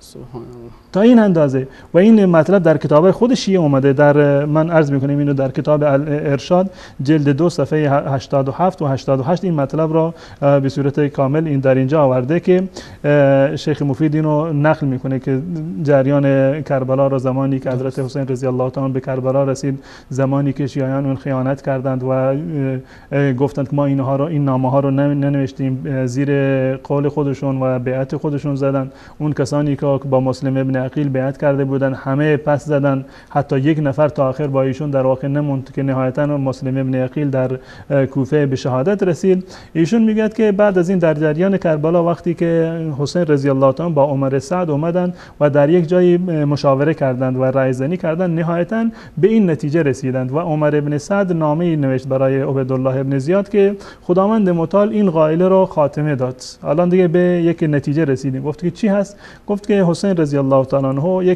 به من یک عهدی رو داده، یک چیزی رو از من خواسته و این عبارتی که از ارشاد شیخ مفید هست این من خدمت شما اینو عرض میکنم. میگه ثم رجع عمر بن سعد الى مکانه، وقتی که رفتن با هم مذاکره کردن عمر سعد دوباره برگشت به جای خودش و کتب الى عبیدالله ابن زیاد اما بعد فان الله قد اطفأ النائر، خداوند متعال این در واقع آشوب رو خواباند و جمع الکلمه و اصلح امر الامه، اتحاد به وجود اومد و امت اسلامی در واقع به صلاح و رستگاری رسید. هذا حسین، این حسین هست، قد اعطانی عهدا، به من حسین به من عهد و پیمان کرده، به من وعده داده که ان یرجع الى المکان الذي اتى منه. حسین گفته که من حاضرم که برگردم به اون مکه، بذاری فقط برگردم. یک عهد و پیمان کرده و به من قول داده که حسین حاضر است که بر بگرده از اون جایی که دوباره اومده. او ان یسیر الی ثغر من الثغور، یا این که بر بره در یکی از جبهه‌های جنگ با کفار برود در اونجا جهاد بکنه، زیر لوای یزید، زیر لوای یزید در یکی از جنگ‌هایی که در واقع با کفار و دشمنان اسلام بوده. و یکون رجلا من المسلمین له ما لهم و علیه ما علیهم، که یکی مثل همون امتیازی که برای بقیه هست. حسین راضی شده که برود در یکی از جبهه‌های جنگ جهاد بکند در زیر لوا و تحت حکومت و فرمانروایی یزید و مثل یکی از این مسلمانان عادی باشه. بله، این دو مورد. و سومی او ان یأتی امیر المؤمنین یزید، یا اینکه برود پیش امیر المؤمنین یزید. این سه گزینه را فیضع یده فی یده، برود دستش را تو دست یزید بگذارد و صلح بکند. فیرا فیما بینه و بینه رأیه، خودشون با خودشون مشکل همدیگر را حل بکنند. و فی هذا لکم رضا وللامه صلاح، و در این مورد هم رضای خداوند متعال است و هم برای امت مسلمان هم در واقع صلاح بیشتری داره. پس بنابراین در آخرین لحظات حضرت حسین رضی الله عنه همون آرزویی رو کرد که حسن کرده بود، به همون نتیجه رسید که قبل از آن علی و بعد از آن حضرت حسن رضی الله عنه به اون رسیده بودند که ارا والله معاویه خیرا لی من هؤلاء یزعمون انهم لی شیعه، به خدا قسم معاویه برای من بهتر است. حسین گفت که یزید برای من بهتر است، بذارید من خودم برم پیش یزید و مشکلم را با اون حل بکنم.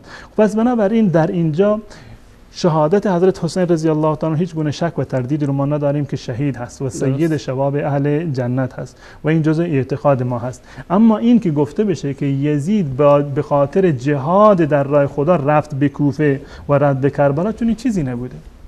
حضرت حسین رضی الله تعالی عنه را شیعیان فریب دادند که بیا ما با شما بیعت میکنیم، ما امامی رو نداریم، من شیعتک و شیعت ابیک لیس علینا امام العجل بشتا به سوی ما که ما فعلا امامی رو نداریم. بدین خاطر حضرت حسین رضی الله عنه رفت به کربلا و نهایتا درگیر شد و اون درگیری که اتفاق افتاد حضرت حسین رضی الله عنه به نیت جهاد و به نیت جنگ با عبیدالله ابن زیاد در واقع نرفته بود، گرچه ما معتقد هستیم که ایشون شهید هستند بلکه سرور شهدا هستند و این فضیلت بسیار بزرگی هست. منتها این فضیلت رو به خاطر من چه عرض بکنم، این فضیلت شیعه هست. اگر شهادت برای حضرت حسین فضیلتی هست، این فضیلت برای شیعه هست که این موقعیت رو برای حسین رضی الله عنه فراهم کردند که ایشون رو در دام انداختند، حتی یک نفر نیومد برایشون در واقع دفاع بکنه. اگر فضیلتی هست شما قضاوت بکنید، اگر لکه ننگ و آری هست که قطعا این گونه هست، این تا تاریخ هست و تا نام حسین در دنیا هست، تا اینکه نامی از اهل بیت هست، این لکه ننگ بر جبین تشیع وجود دارد که با هیچ چیزی قابل پاک شدن و محو شدن نیست. اگر سالهای سال سینه زنی بکنند، قمع زنی بکنند، خودشون رو با کارد و چاقو تکه تکه بکنند، بر روی اخگرها راه بروند یا هر کاری رو که بکنند، این لکه و ننگ از دامن تشیع زدوده نخواهد شد. خیلی ممنون جناب استاد، خیلی بحث شیرینی و پرمحتوایی بود و مطالعه و مفیدی ذکر کردین. فقط الان امیدوارم که آقا امام زمان، البته آقا امام زمان بیننده برنامه ما باشن، چون که میدونم یکی از شبکه‌های ناصبی به تعبیر شیعه باز شبکه ما باشه و ایشون هم به خاطر اینکه از خودشون یا از کیان شیعه دفاع کنن شاید مطالب ما رو پیگیری کنن. فقط یک توصیه به ایشون دارم، به جناب آقا امام زمان دارم که از طرف من و تمام برادران کارمندانی که در شبکه جهانی وصال حق کار میکنن این توصیه رو بشنون و به گوش جان و اینو آویزه گوششون کنن که هیچ وقت ظهور نکنن، نه از چاه جمکران و نه از سرداب سامرا، از هیچ جا ظهور نکنن، زیرا همونطور که اجدادشو کشتن، علی، حسن، حسین خودش رو هم خواهند کشت و همچنین شناسنامه نداره، شاید به خاطر جلد شناسنامه بره زندان. و همه بینندگان عزیز فعلا یک میان برنامه میبینیم و دوباره در خدمت جناب استاد خواهیم بود و همچنین صدای گرم بینندگان رو خواهیم داشت با یک میان برنامه.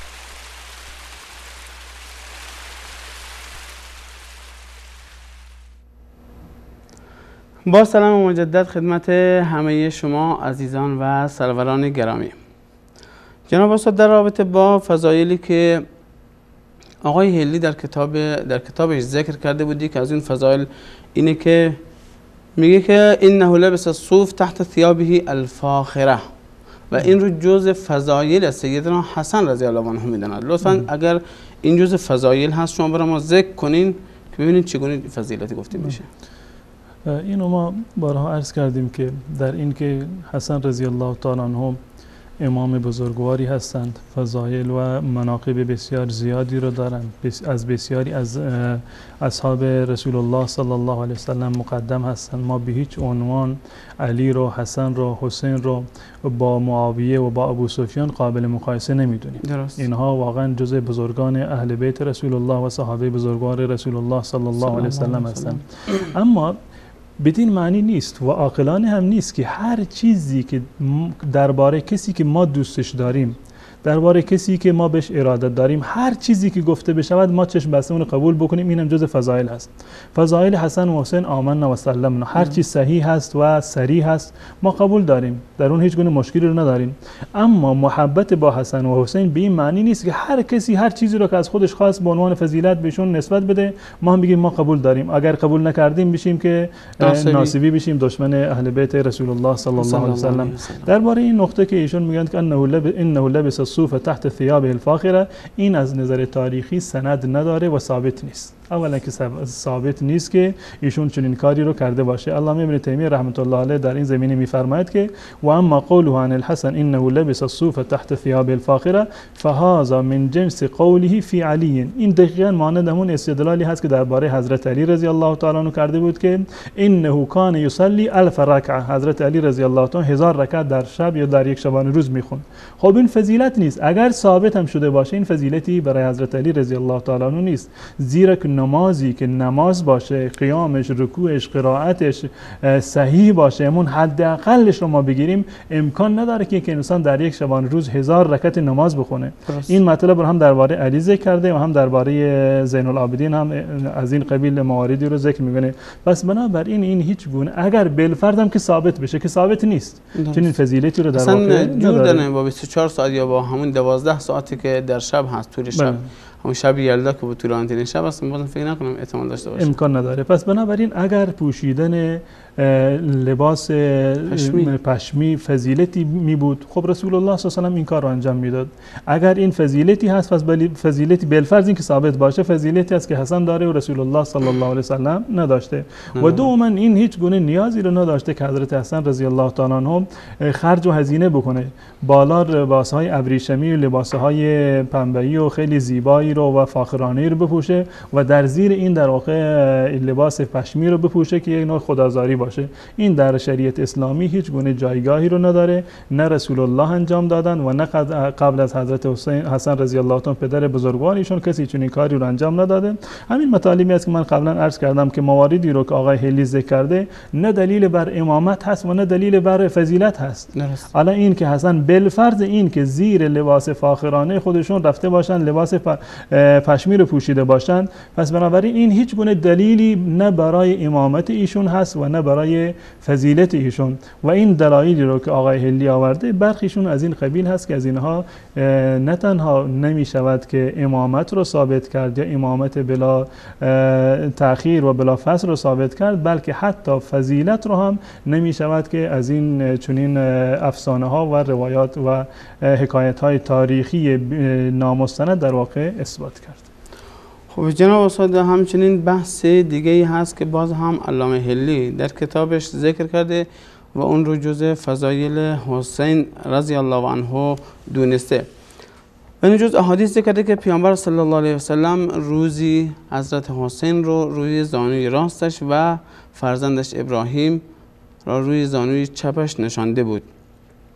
و قضیه از این قرار که جبرئیل نازل شد و گفت یکی از این دو رو انتخاب کنه که دیگری میمیره و سیدنا رسول الله صلی الله علیه و آله و سلم ابراهیم رو انتخاب کرد و ابراهیم وفات نمود.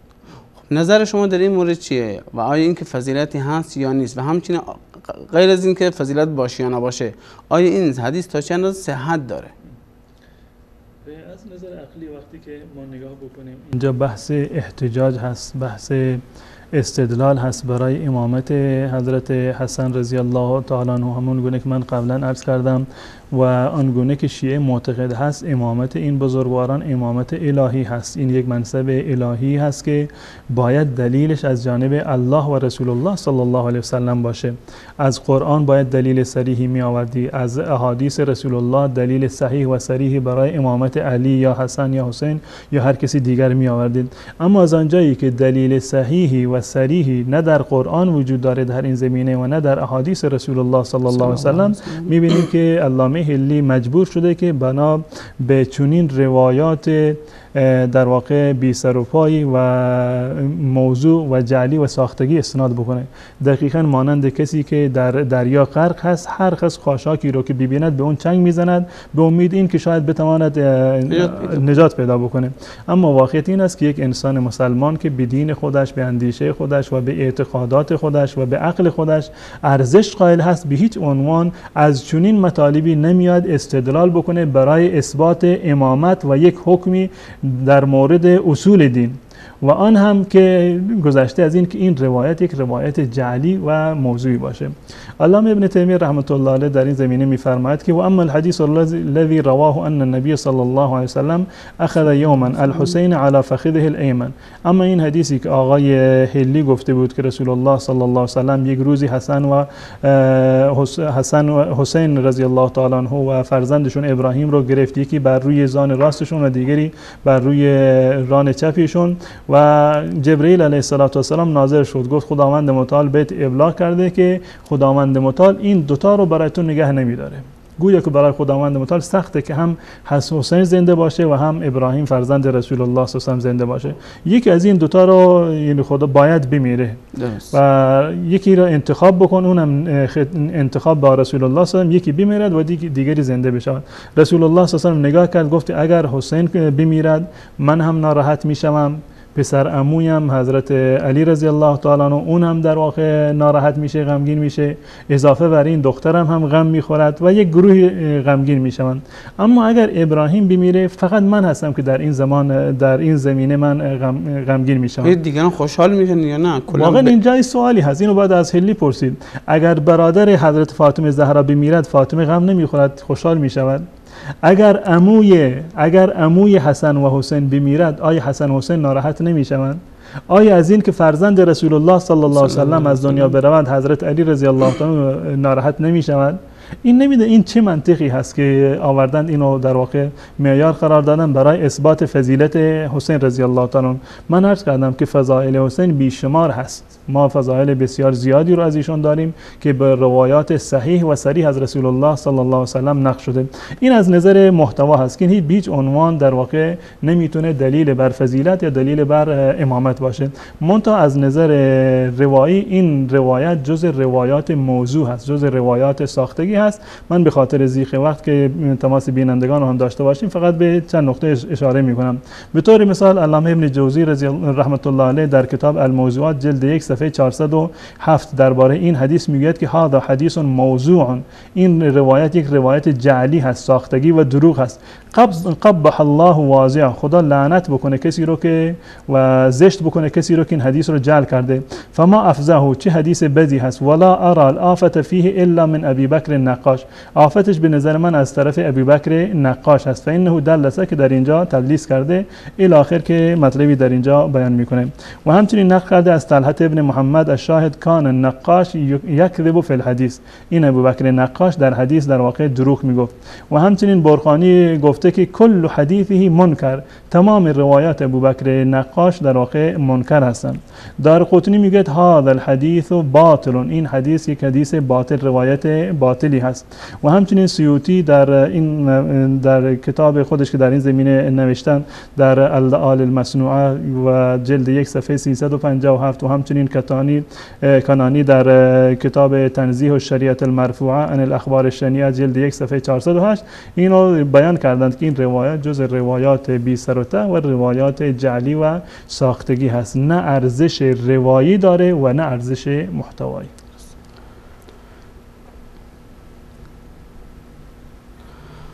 خب جناب استاد، همچنین اگر باز هم خواسته باشیم به این روایت هایی که یا با این ادعاهایی که آقای هلی داره بنگریم، واقعا ادعای زیادیه که همونجور که اشاره کردین از احادیث موضوع ضعیف یا هر خاصی رو میبینه بهش چنگ میزنه که شاید خواسته باشه فضائل حسین رو ثابت کنه. خب ببینیم بینندگان عزیز با ما هستن چه نظراتی در این رابطه دارن و همچنین سوالاتی شاید داشته باشن. سلام علیکم، بفرمایید.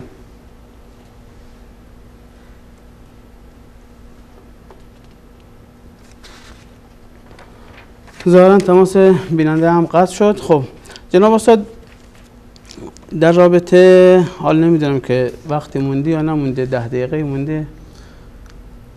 نقطه دیگری که من میخوام در اینجا عرض بکنم خدمت بینندگان عزیز این بوده که من بارها اینو عرض کردم که امامت این دو تا بزرگوار به معنی این که جزء ائمه مسلمین هستند، جزء بزرگان مسلمانان هستند، در روایاتی که از رسول الله صلی الله علیه و سلم داشتند، در این که مرجع مردم زمان خودشون بودند و جزء بزرگترین اصحاب رسول الله صلی الله علیه و سلم بودند، در این زمینه هیچ گونه شک و تردیدی وجود نداره و در این زمینه مطالب زیادی رو علامه ابن تیمیه رحمت الله علیه در اینجا هم بیان کرده. اگر فرصتی باشه ان شاء الله من اینو خدمت بینندگان عرض خواهم کرد.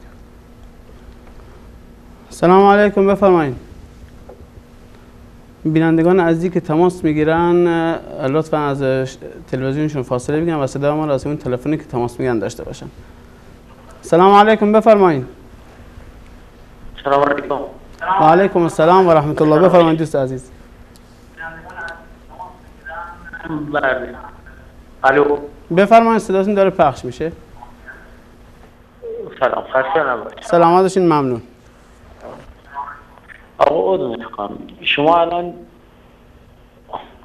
کتاب علامه حلی رو بردین زیر سوال، روایات و احادیثی هم که حضور داره بردین زیر سوال، تمام صحبت‌ها و حرفایی که مد نظر خودتون دارین از شبکه‌تون پخش میکنید. بدون اینکه هیچ تحقیقی در این مورد شده باشه یا انجام بدین خودتون. خب نگاه کنین دوست عزیز، اگه امکانش باشه شما هم از مراجع و طلبه‌های شیعی در برنامه‌تون و بحثتون استفاده بکنید، ببینید واقعا نظرات شما حقیقت داره یا نه. چون الان شما حرفایی که میزنید سر و ته خاصی نداره، فقط دارید به نفع و به سود خودتون دارین حرف میزنید. یعنی اینجوری هم نیست که شیعه بی برنامه باشه یا مراجع عظام ما یا علامه های ما همین حرفا و احادیث یا رو هوا زده باشن. به هر حال ما هم علم رجال داریم، احادیث و روایاتی که تو کتابا نقل میشه پیگیریشون میکنم، ببینیم کدومش صحت داره کدومش صحت نداره. اونی که صحت نداشته اصلا تو روایات تو کتابا نمیاد، تا چی برسه مثلا ما بخوایم بحثشون رو ادامه بدیم و گستردهش کنیم. درست. که هم شما هم مدیر محترم دارید در مورد حضرت امام زمان جوری صحبت میکنید، اینجوری هم درست نیست. ببخشید میتونید بگید من چجور صحبت میشه دوست عزیز؟ ببخشید بله، شما بگید مثل جدشون و اجدادشون کشته میشن یا کشت شما، حالا من نمیدونم کی میخواد بکشه به نظر شما، ولی این که همچین حرف درستی نیست که شما دارید میزنید تو برنامه‌تون. یه طرفه به قاضی نرید. دوست عزیز نگاه کنین، ببخشید صحبتاتون فقط باب انتقاد داشت، فقط از بحث انتقاد وارد شدین یا شما مسائلی که جناب استاد مطرح کردن، شما گوش کنین، مسائلی که جناب استاد مطرح کردن شما بگین کجاش اشکال داشت و دیگران. خب ابن تیمیه اینها رو جواب داده در رابطه با منهاج الکرامه علامه حلی و کسانی که این جوابها رو به ابن تیمیه دادن، شما اونها رو مطرح کنین و منبع بدین که ما ببینید چه کسانی هستن و درست چه کتابایی آوردن. و همچنین این تلفنی که زیرنویس میشه گوش کنید دوست عزیز، و همچنین این تلفنی که زیرنویس میشه من شما میگم شما هم از مراجع شیعه تو برنامه‌تون استفاده کنید. خب تلفنی که زیرنویس شده برای تمام مراجع شیعه هست در رأس برای کسانی که در رسانه‌ها ظاهر میشن، مثل شبکه‌هایی که فقط ضد اهل سنت راه اندازی شده، در رأس برای اونها است، چه از مراجع تقلید گرفته چه از آیات اعظامتون. اما کسی تماس نمیگیره، نه با این برنامه نه با برنامه‌های دیگه. شبکه‌های ضد اهل سنت، اصلا برنامه‌ای که شما داری الان می‌سازی میگی اهل سنت فلان یا برنامه اینجوری درست نیست. شما الان خودتون دارید تنش درست می‌کنید. این برنامه درست نیست که مثلا میگن شیعه اینجوری شیعه اونجوری. خب الان شیعه رو دیدشو نسبت به اهل سنت هم بد می‌کنه. خب ببخشید دوست عزیز، وقتی نمونده دوست عزیز، ببخشید شما فقط انتقاد کردین و سوالی نداشتین و من یک سوال ازتون دارم، اگر لطف کنید به سوال من پاسخ بدین. گوش کنید دوست عزیز. خب چرا نیاکان شیعه، یا نگم نیاکان شما، شاید بازم ناراحت بشین مثل که به امام زمان توهین شد به قول شما، چرا نیاکان شیعه به امام حسین وعده دادن که بیا ما باهات هستیم زود باش بیا، اما بهش خیانت کردن و خودشون باعث شدن تا امام حسین رضی الله عنه شهید شد؟ شما اگه کل تاریخ رو نگاه کنید، از همون موقعی که جناب عمر رضی الله عنه امیر علیه السلام خیانت کردن، شما همون خیانت رو ذکر کنین کجا؟ ببخشید کدوم خیانت و در چه کتابی ذکر شده؟ خیانت حدیث تو حدیث رسول قدیم عید قدیم که الان ما شیعه هم به این عید الان عید رسمی و ما مسلمان و شیعه خب توی اون روز اصلا خود اون روز ثابت کرده که حضرت علی جانشینه. خب وقتی که برنامه‌ریزی میشه طبق کدوم کلمه؟ حالا نمی‌گیم طبق تمام حدیث. شما خلافت سیدنا علی را میخواین از حدیث قدیر ثابت کنین. خب اگر میخواین ثابت کنین باید به کتاب‌های اهل سنت مراجعه کنین. از همون حدیثی که ثابته، از همون کلمه‌ای که ثابتش لطف کنین. دوست عزیز وقتتون طولانی شد. وقتی هم نمونده پایان برنامه. بله. حالا من اینجا حالا آخر کلام اینه که شما اگه میخواید برنامه ضد اهل سنت میگی وجود داره، بیاین یه جور دیگه وارد چین که حداقل دیدش نسبت به اهل سنت بد نشه. ما بدونیم حداقل ما الان ببخشید دوست عزیز با عرض پوزش شما رو به خداوند بزرگ میسپاریم و از تمام آیات اعزام که در هر جای ایران یا گیتی هستن خواهشمندیم که به برنامه‌هایی که اختلافی است به قول دوست عزیزمون مثل حجت بی حجت، مثل آن رویست که و همچنین مثل برنامه امشب منهاج السنه میتونن تماس بگیرن و در رابطه با موضوعی که اون شب بحث میشه سوالاتشون رو مطرح کنن یا اگر سوالی از طرف مجری و همچنین کارشناس مطرح میشه به اون پاسخ بدن. سلام علیکم، بفرمایید دوست عزیز. سلام. و علیکم السلام، بفرمایید. آقا میخوام ببینم برای چه شما به آقای امام زمان توهین میکنید؟ دوست عزیز خب دیگه خب من توهین نکردم، خود شیعه توهین کرده. گوش کنین، خود شیعه توهین کرده که اونو به یه قاری فرستاده که نه آب هست اونجا نه نان هست نه هیچی. من توهین نکردم. اگر توهین کرده آقای کلینی، آقای مجلسی، آقای دیگه بگم حر عاملی، آقای شیخ صدوق، شیخ مفید، نعمت الله جزائری و تمام بزرگان شیعه توهین کردن. اول شما باید اونها رو زیر سوال بریم بعد من. نه شما توهین کردید. شما حتی برای که امام علی را قبول ندارید به امام. دوست عزیز بخشید خودم صداتون رو قطع کردم. ما صحابه رو قبول داریم و همچنین علی رو روی چشم قرار میدیم و خلیفه چهارمه و فضیلت سیدنا علی رضی الله عنه جز خلیفه اول، جز ابوبکر، جز عمر، جز عثمان رضی الله عنهم اجمعین بر بقیه صحابه برتری داره. بر طلحه، بر زبیر، بر عبدالرحمن بن عوف، بر سیدنا معاویه رضی الله عنهم، بر همه سیدنا علی برتری داره جز خلیفه اول. اما جناب استاد وقتی هم نمونده، بینندگان هم هستن. فقط یعنی در آخر من توصیه دارم به این بیننده عزیزمون که زنگ زدم، ما به هیچ عنوان قصد اهانت نه به شیعه را داریم نه به مقدسات شیعه، اما مطرح کردن مباحث علمی اونم مستند از کتاب‌های شیعه، ما هیچ مطلبی را و هیچ عقیده‌ای را و هیچ حدیثی را به روایات به شیعه نسبت نمی‌دهیم مگر این که از کتاب‌های خود شیعه باشه. کتابی که جلوی روی من هست کتاب منهاج السنه هست و خود متن منهاج الکرامه رو هم در اینجا در واقع آورده و اضافه بر اون خود کتاب رو هم که منهاج الکرامه هست در اینجا من اصل کتاب رو هم دارم. اگر ما حرفی رو میزنیم و اصول کافی رو هم که من در اینجا همراهم هست، اگر ما حرفی رو میزنیم بر اساس همین روایاتی هست که در کتاب‌های خود شما آمده، اگر ما یک اشکال علمی رو مطرح میکنیم در مورد اعتقاد شیعه یا در مورد روایات شیعه، اینجا جا برای شما هست. شماره تلفن اعلام میشه یا ایمیل برنامه و ایمیل شبکه هست. شما میتوانید که اون کسانی که صلاحیت اظهار نظر دارن، صلاحیت رد دارن، بیان این مطالب را به صورت علمی رد بکنن. از این گذشته ما اهل سنت و الجماعت فقط 2 تا منبر داریم و شیعه 10 ها منبر دارند.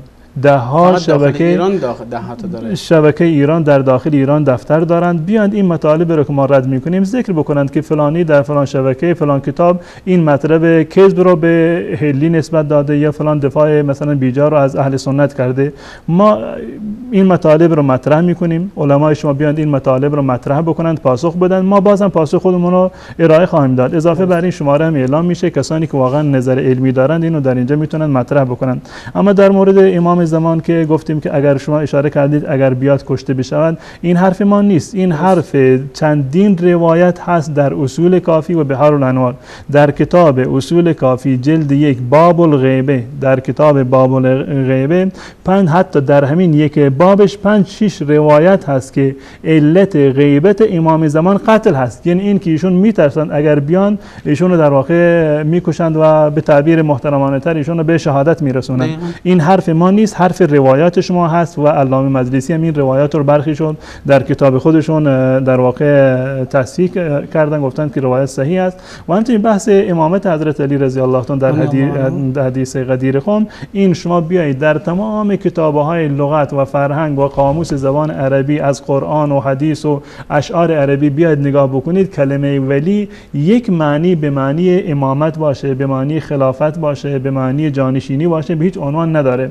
حتی علامه امینی که در کتاب خودش حدود 10 معنی رو برای این کلمه ذکر کرده نتونسته ثابت بکنه که یکی از معنی‌هاش خلافت یا امامت هست. و ان شاءالله بحث غدیر خم رو ما در 18 ذوالحجه ان شاءالله به صورت مفصل و این حدیث رو ان شاءالله به صورت گسترده روش بحث کنیم. دوست عزیز در رابطه با رجال شیعه هم بحث کردن که ما رجال شیعه داریم و بررسی سندی میشه اونها، و اگرم خواسته باشین اولین کتاب رجال شیعه که نوشته شده که رجال کشی می باشه، خودش میگن که این به خاطر تعییر عامه نوشته شده، یعنی اهل سنت به ما انکار نمی کنیم که بله شیعه دارند اصولی رو دارند، اما اصولی رو که شیعه دارند همین مبنایی هست که علامه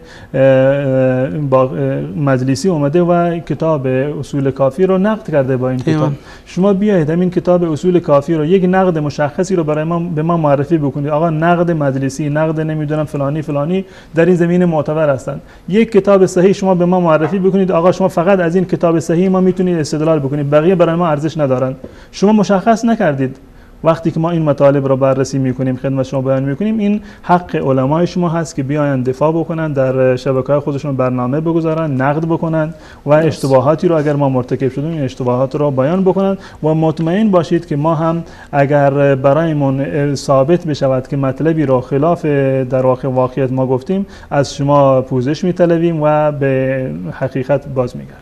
خب جناب استاد، وقت برنامه هم به پایان رسیده. اگر صحبت پایانی در رابطه با کل مبحثی که امشب شد داریم بفرمایید، با بینندگان داشته باشیم، همچنین خداحافظی داشته باشین تا برنامه رو ببندیم و تا هفته دیگه با ادامه مبحث که انشالله بحث این نکته که میخوام عرض بکنم این است که دوستانی که برنامه بنده رو متابعت کردن، چه در این برنامه یا برنامه حجت، من نه اهل افترا هستیم و نه اهل دروغ و نه اهل این که تدلیس بکنیم، تلبیس بکنیم، روایات رو خط و برود بکنیم. همون واقعیت هایی رو که در مذهب شیعه وجود داره مستند از کتاب خودشون بیان کردیم، بدون از این که به کسی توهین کرده باشیم. حتی مثلا هلی رو علامه هلی، علامه مجلسی یا برای بقیه بزرگان شیعه رو من همیشه با القابی که در میان شیعه معروف هستند همیشه ذکر کردم. خب ممنون، سپاس جناب استاد از شما که واقعا همت به خرج دادین و جوابهای به نظر من خیلی مفید و کوبنده‌ای بود. البته بازم نگن بی احترامی شد به آقای هلی دادین و ادعاهای باطلی که ذکر کرده بود که علامه ابن تیمیه رحمه الله رحمتا واسعه واقعا برای من مفید بود. و همچنین از بینندگان عزیز که تا این وقت منت گذاشتن و بیننده برنامه ما بودن، امیدوارم شاد و خرم و سر حال باشیم و تا هفته دیگر همه شما عزیزان را به خداوند بزرگ میسپارم. با سلام دوباره، خداحافظ.